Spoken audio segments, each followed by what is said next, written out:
Army chief general Syed Asim Munir का 2 रोज़ा दौरा उज़्बेकिस्तान। आर्मी चीफ के उज़्बेकिस्तान के सदर शौकत मिर्जा से मुलाकात। ISPR के मुताबिक उज़्बेक वज़ीर दिफा के अलावा चेयरमैन सिक्योरिटी सर्विस और सेक्रेटरी से भी मुलाकात हुई।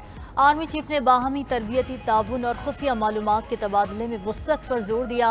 उज़्बेक मुसल्लह अफवाज की तरबियती मयार, तैयारी, इलाकाई सलामती उमूर से आगाही को सराहा। उज़्बेक वज़ारत दिफा पहुंचने पर आर्मी चीफ को गार्ड ऑफ ऑनर पेश किया गया। आर्मी चीफ ने ताशकंद में यादगार शहदा पर हाजिरी दी, फूलों की चादर चढ़ाई।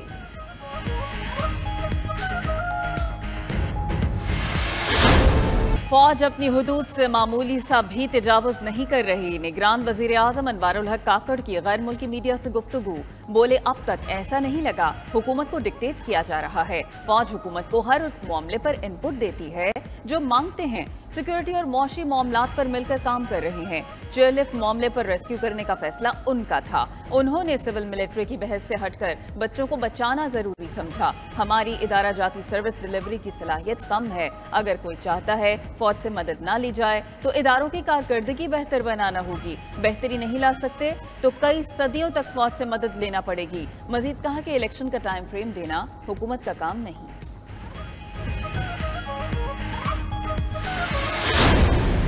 चौधरी परवेज इलाही को रिहा होने के बाद दोबारा गिरफ्तार कर लिया गया। साबिक वजीर आला पंजाब को इस्लामाबाद हाई कोर्ट के हुक्म पर रिहा किया गया था।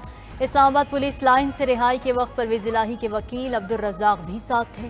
कैपिटल पुलिस के मुताबिक परवेज इलाही को थाना CTD के मुकदमा नंबर 3/23 में दोबारा गिरफ्तार कर लिया गया।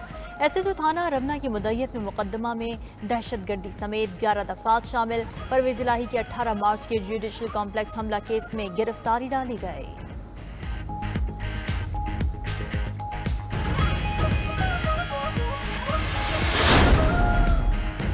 इस्लामाबाद हाई कोर्ट ने साबिक वजीर आला परवेज इलाही को रिहा करने का हुक्म दे दिया। जस्टिस तारिक महमूद जहांगीरी ने 8 सफ़ात पर मुश्तमिल तहरीरी हुक्म जारी किया। कहा कि परवेज इलाही के खिलाफ जारी 3 MPO का ऑर्डर मुअत्तल किया जाता है। परवेज इलाही किसी और केस में मतलूब नहीं तो रिहा किया जाए। लाहौर हाई कोर्ट के हुक्म के बावजूद गिरफ्तारी पर तौहीन अदालत की कार्रवाई शुरू हो चुकी। परवेज इलाही 12 सितंबर को अदालत के सामने पेश हों। DC इस्लामाबाद 12 सितंबर तक जवाब जमा कराएं।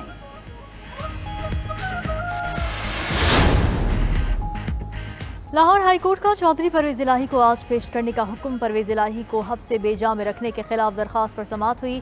जस्टिस मिर्जा वकास ने इस्तफसार किया, किस अथॉरिटी के तहत परवेज इलाही को इस्लामाबाद ले जाया गया। एडवोकेट जनरल ने बताया, परवेज इलाही की नज़रबंदी का हुक्म मुअत्तल हो चुका। अदालत ने रिमार्क्स दिए, नया हुक्म जारी नहीं कर रहे, पुराने पर अमल की बात कर रहे हैं। अगर किसी को पुराने हुक्मनामे पर एतराज़ है तो उसे चैलेंज करें।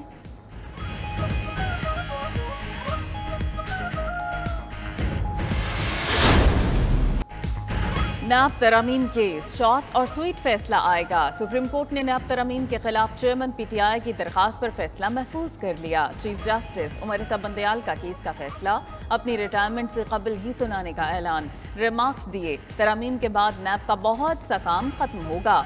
अब कानून में रियासती एहसासों की करप्शन, स्मगलिंग या सरमाए की गैर कानूनी मुंतकली जैसे जराइम की ठोस वजाहत न होना मायूस कुन है। जस्टिस एजाजुल एहसन ने कहा कि ज़ेर इल्तवा तहकीकात और इंक्वायरियाँ तरामीम के बाद सर्द खाने की नज़र हो चुकी। अरबों रुपए के केसेस फ्रीज करके हाथ खड़े कर दिए गए। ऐसा नहीं कि पार्लियामेंट जो चाहे कर दे।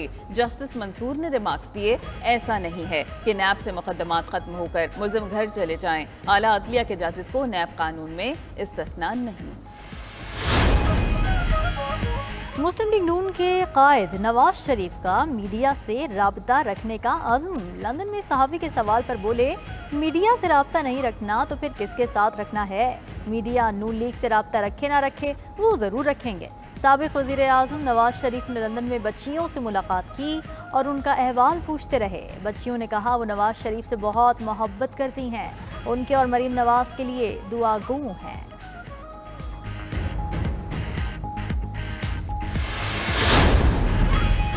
इलेक्शन तक पीटीआई का खैबर पख्तूनख्वा से सवाया कर देंगे। परवेज खटक का दावा। तहरीक इंसाफ पार्लियामेंटेरियन के सरबराह का नौशहरा में कारकुनों से खिताब।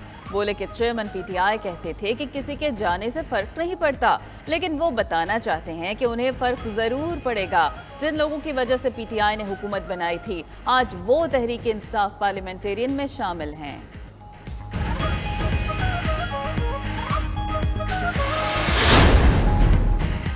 निगरान हुकूमत आइन की मुकम्मल पासदारी करेगी। वज़ीर इत्तलात मुर्तज़ा सोलंकी कहते हैं निगरान हुकूमत के पास लामहदूद इख्तियारात नहीं, अपने इख्तियार से तजावुज़ नहीं करना चाहेंगे। निगरान हुकूमत ने अपने किरदार से साबित करना है, कोई इसका फेवरेट नहीं। तमाम जमातों के लिए बराबर मौक़े यकीनी बनाना इलेक्शन कमीशन का काम है। अगर किसी को इम्तियाजी सलूक का शिकवा है तो इलेक्शन कमीशन या अदालत के पास जाए। परवेज़ इलाही को एक FIR के तहत गिरफ्तार किया गया। पुलिस को FIR के तहत गिरफ्तारी का इख्तियार है। कोई सियासतदान किसी मुकदमे में गिरफ्तार हो तो वो सियासी कैदी नहीं होता।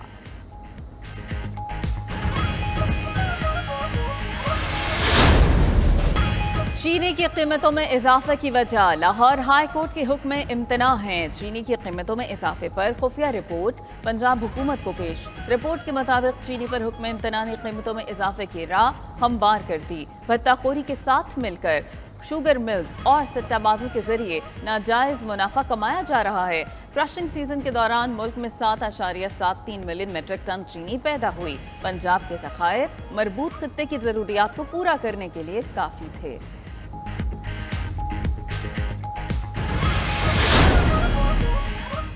निगरान वज़ीर आला पंजाब मोहसिन नकवी की ज़ेर सदारत चीनी की कीमतों से मुतालिक इजलास। पंजाब हुकूमत का 2 हुक्म इम्तना ख़त्म कराने के हवाले से फौरी अपील दायर करने का फैसला।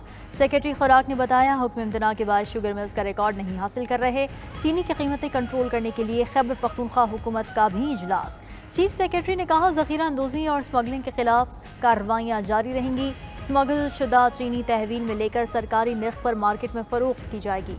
महकमा खुराक शुगर मिल्स के पास मौजूद स्टॉक का रिकॉर्ड रखे।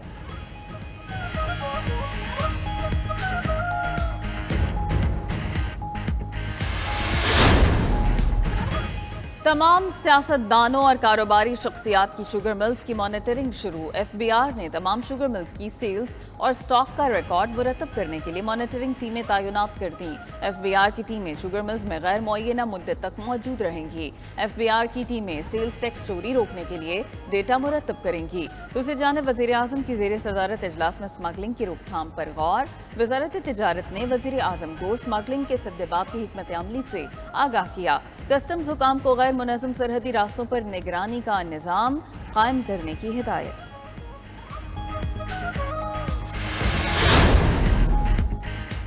होलसेल सतह पर चीनी की फ़ी किलो कीमत में 2 रुपए तक कमी हो गई। कराची में होलसेल सतह पर चीनी की फ़ी किलो कीमत 178 रुपए मुकर्रर।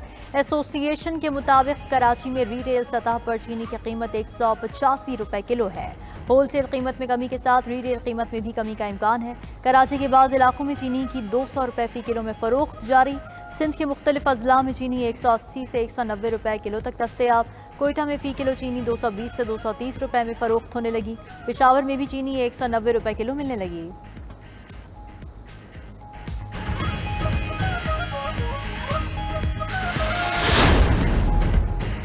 चीनी महंगी होने पर मुल्क भर में चाय का कप भी महंगा हो गया। कराची में चाय की प्याली 80 रुपए में फरोख्त की जाने लगी। इस्लामाबाद में चाय का कप 80 से 100 रुपए में फरोख्त। मुल्तान में चाय का कप 50 से बढ़कर 70 रुपए का हो गया। कोयटा में होटल मालिकान ने 1 कप चाय की कीमत 80 रुपए मुकर्रर कर दी। पेशावर में चाय के कप की कीमत 40 से बढ़कर 50 रुपए हो गई।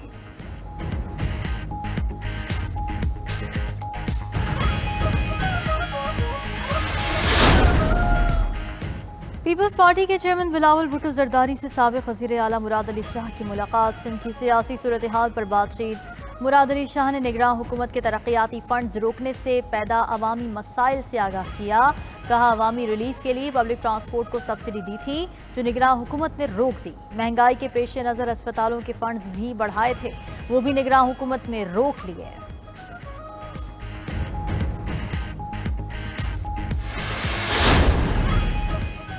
सिंध में अगली हुकूमत MQM और GDA बनाएंगे। मुस्तफ़ा कमाल का MQM और GDA रहनुमाओं में मुलाकात के बाद दावा, कहते हैं कि सूबे में 15 साल से पीपल्स पार्टी की हुकूमत है। पीपल्स पार्टी आज तक साफ पानी नहीं दे सकी। सिंध में लोगों को अगवा किया जा रहा है। बार बार कर्ज लेकर मुल्क को नहीं चला सकते। मुल्क में साफ और शफाफ इलेक्शन नजर आने चाहिए। निगरान हुकूमत की ब्यूरोक्रेसी को गैर जानिबदार नजर आना चाहिए।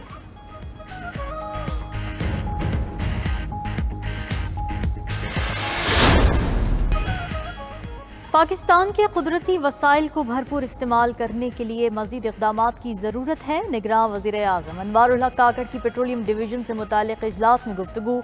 बोले, कुदरती वसाइल तक रसाई के लिए रोड इंफ्रास्ट्रक्चर बेहतर बनाने की ज़रूरत है। निगरान वज़ीर आज़म की ज़ेर सदारत PIA से मुतालिक इजलास भी हुआ।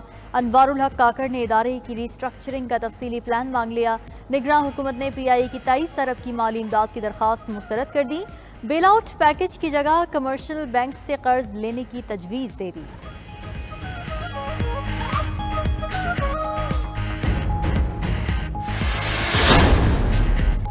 सरमायाकारी सहूलतकारी काउंसिल हुकाम की कराची में ताजे बरादरी और मुआशी माहिरीन से मुलाकात। SIFC हुकाम ने काउंसिल के हवाले से तफसीलात फराहम की। सरमायाकारी के लिए तमाम सहूलियात फराहम करने की यकीन दहानी। ज़राअत, लाइव स्टॉक, IT, मादनियात और तवानाई के शोबों में सरमाए के लिए बेहतरीन मौक़े मौजूद हैं।